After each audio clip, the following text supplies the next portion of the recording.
I was the star quarterback, popular with the girls, and did well in school. But there was one thing I really wanted: to join Sigma Oasis, the most exclusive frat house on campus. Not many people got the chance, but I was ready to do whatever it took. So, when Jerome, one of the head of the house, dared me to steal lingerie from the sorority house, I was all in. My heart raced as I sneaked in late at night, feeling like a thief. I had grabbed a couple of pairs and was about to leave when, out of nowhere, the girls jumped on me. It was like they had been expecting me the whole time.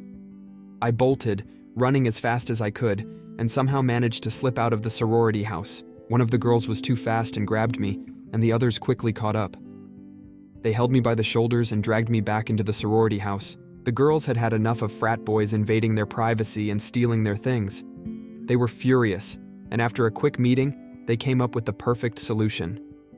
They wanted to make an example out of me. Being the star quarterback and popular on campus, I was the ideal target.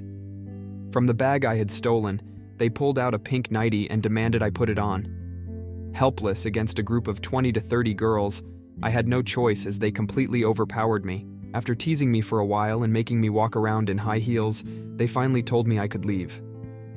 When I asked for my clothes, they just laughed, leaving me no choice but to head out in the pink nightie and heels. I did my best to run, and luckily, since it was late at night, no one saw me. I stayed away from college for a couple of days, hoping things would blow over. But on the third day, the girls confronted me on campus, showing me videos of myself prancing around in the pink nightie and high heels. I begged them to delete the footage, but they threatened to send it to my girlfriend Brenda and my football teammates. They handed me a pink bag and told me I had 20 minutes to head to the men's bathroom, put on whatever was inside, and send them a mirror selfie. If I didn't, the videos would be all over campus. I had no choice. I grabbed the bag and hurried to the bathroom, nervously waiting for a couple of guys to leave. Once they were gone, I locked the door, opened the bag, and found pink lingerie inside. Embarrassed, I put it on, took a mirror selfie, and sent the photo. While everyone at college was looking forward to summer holidays, all I could think about was the girls and the evidence they had against me. A week passed, and things seemed to return to normal. After the last day of classes, I went home and started making plans for the summer. But my excitement quickly faded when I received a message from the sorority girls. They wanted me to spend the summer vacation at their house. If I didn't accept their invitation, my pictures would go viral all over campus.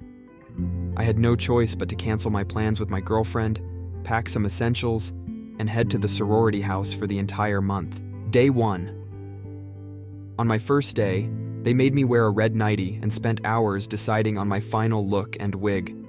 A few girls did my makeup, while others took pictures and mocked me as I sat there, completely embarrassed.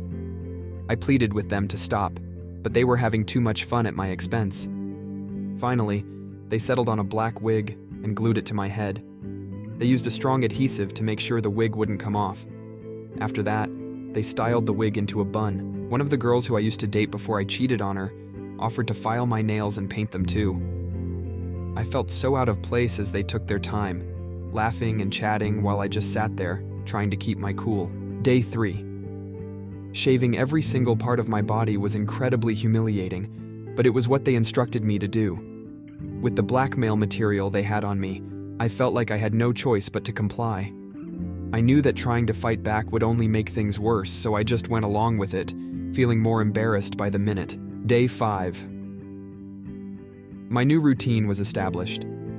I would wake up early in the morning, shave my body, get dressed in the outfit they chose for me, and then spend the whole day with the girls. They treated me like their personal vanity project, doing my makeup, styling my hair, and taking endless pictures. Day 8. To make things even worse, the girls gave me the name Candy. They handed me a pink rule book made just for sissies. Every night I had to read the rules out loud in front of them while they cheered and laughed at me. Day 12. Wearing tight corsets and training in high heels is painful. After losing my balance and falling countless times, I've finally managed to walk in them properly.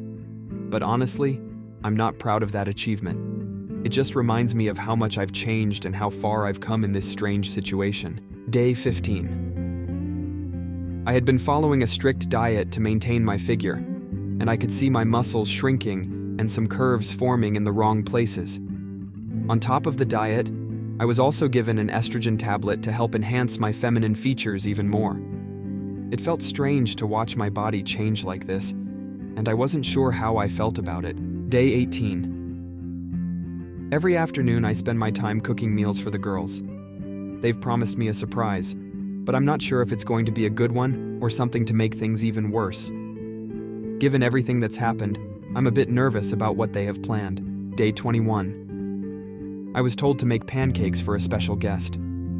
Dressed in a pink nightie and tiptoeing expertly in high heels, I carried the tray into the room. As soon as I walked in, I heard someone shout, "Oh my God!"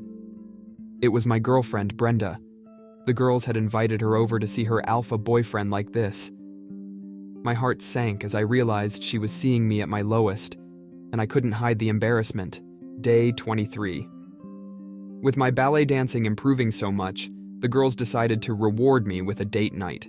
I immediately begged them not to, but they just laughed and ignored my pleas, excited to plan the whole thing out. I could already sense the humiliation that was coming. Day 25.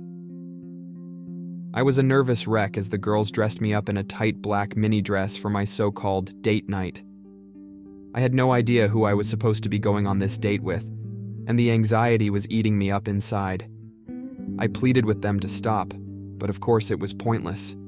I couldn't imagine going out looking like this. All kinds of wild, panicked thoughts were racing through my mind, and I was desperate to find a way out of it. Like this video and let me know if you're interested in a part 2. Where do you think Candy's journey should go from here? Drop your thoughts in the comments. I'll be reading them and might take your ideas into consideration for the next chapter. Thank you for your support.